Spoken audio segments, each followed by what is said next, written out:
What is cycle time? I'm not going to redefine the dictionary. There's lots of documentation in manufacturing, for example, about what cycle time is. In Kanban guide, we have a specific meaning for this. In Kanban guide is aimed at knowledge work, when people are using their brain to get some work done. When we're not creating widgets, for example, when each work item that comes in is a different type of a problem, that involves different skills and so on. Cycle time is where we're measuring how long a work item takes to get from one part of our workflow to another part of our workflow. The definition of workflow will have a started point and a finish point.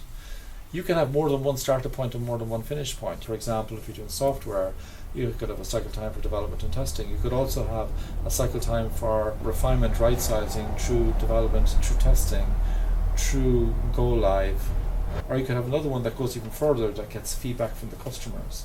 So you could have any number of cycle times. A cycle time will have a started point and a finish point, and it's about how long does it take, how long does a work item take to get from one point to the other. A lot of people ask me, should we measure work time or work days, for example, or elapsed time?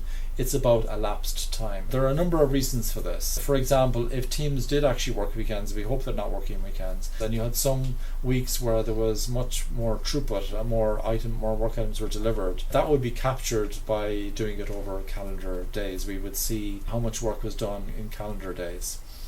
If you focus on work time, we have different public holidays in different parts of the world.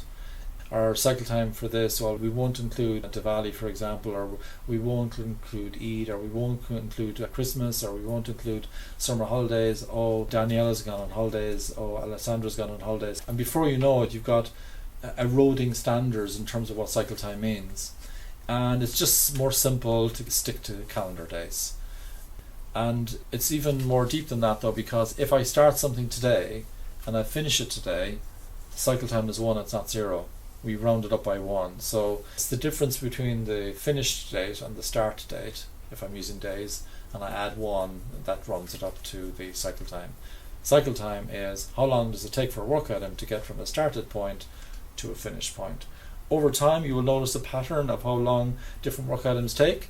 And from that, you can maybe plot cycle times on a cycle time scatter plot. You can see over time different durations for how long work takes.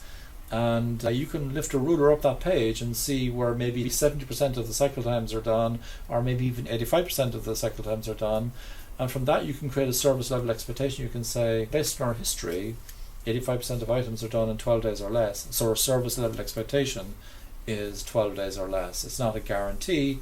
It's based on an item that comes into our system that has been right-sized, no elephants or mammoths coming into the system. As long as the items are right-sized, we can get them done in 12 days or less. And once you have an SLE, you can improve your right-sizing, because you can say, instead of saying, is this an elephant or a mammoth, you can say, does this feel like one of these items we can do in 12 days or less? Because if not, we need to break it down. We need to make it smaller. So cycle time is how long does it take an item to get from a started point to a finished point. You can have a number of started points and a number of finished points. You can even have a cycle time for an individual column on your workflow. That's my nudge on cycle time. Thank you.